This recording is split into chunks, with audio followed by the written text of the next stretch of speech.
Dr. Elena Harper, a young and compassionate psychiatrist, was excited to begin her new position at Crestwood Asylum.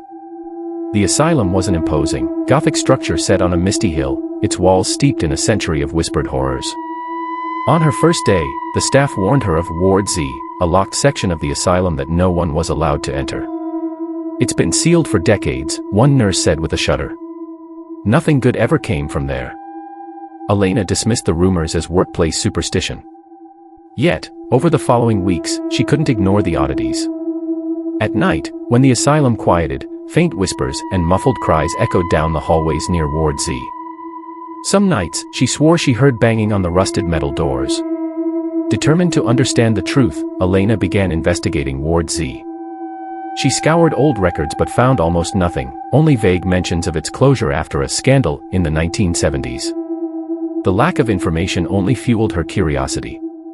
One night, after the whispers seemed louder than ever, Elena approached Mr. Grady, the asylum's elderly janitor.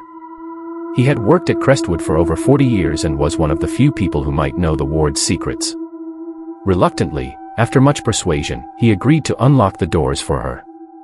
"Whatever you find in there," he said gravely, "don't say I didn't warn you." The heavy iron door creaked open, revealing a dark, damp hallway. The air was thick with the stench of mildew and something far worse, decay. Elena stepped inside, her flashlight casting long, trembling beams across peeling walls and broken tiles. The whispers grew louder, almost coherent now, as if the walls themselves were speaking. As she ventured deeper, she noticed strange markings scratched into the walls, words like "help," "forgotten," and "save us." Her heart pounded as she opened the first door. Inside was a small, filthy room with a tattered mattress on the floor. Shackles hung from the walls, their rusted chains clinking faintly in the draft.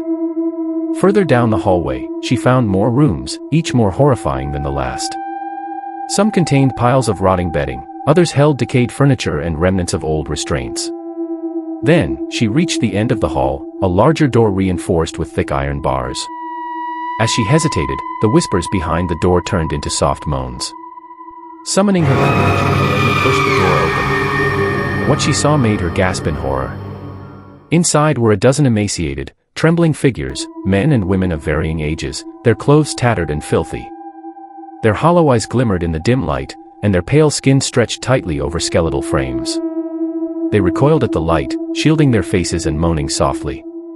"Elena," one of them croaked, startling her. "Are you here to save us?" She realized they weren't ghosts. They were patients, forgotten, malnourished, and surviving in pure darkness.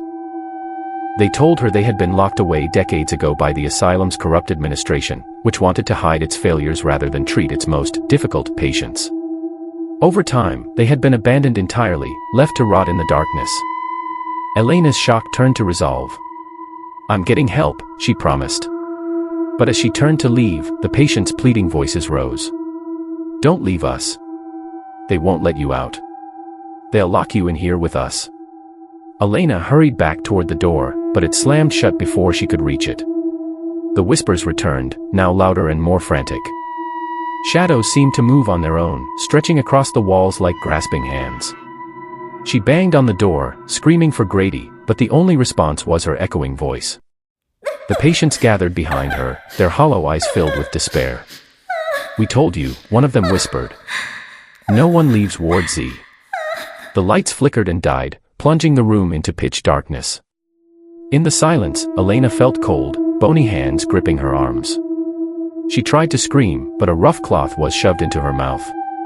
When Elena awoke, she was lying on a filthy mattress in one of the smaller rooms, her wrists bound by the same rusted shackles she had seen earlier.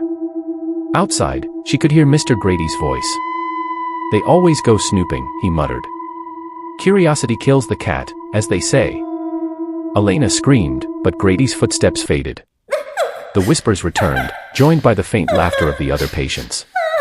She realized with dawning horror that she was now one of them, trapped, forgotten, and left to rot in the darkness of Ward Z. Months later, Crestwood Asylum announced that Dr. Elena Harper had resigned and left without notice. The staff didn't question her disappearance. After all, it wasn't the first time someone had vanished near Ward Z. Deep within the locked ward, the whispers continued, waiting for the next soul to stumble into their cursed domain.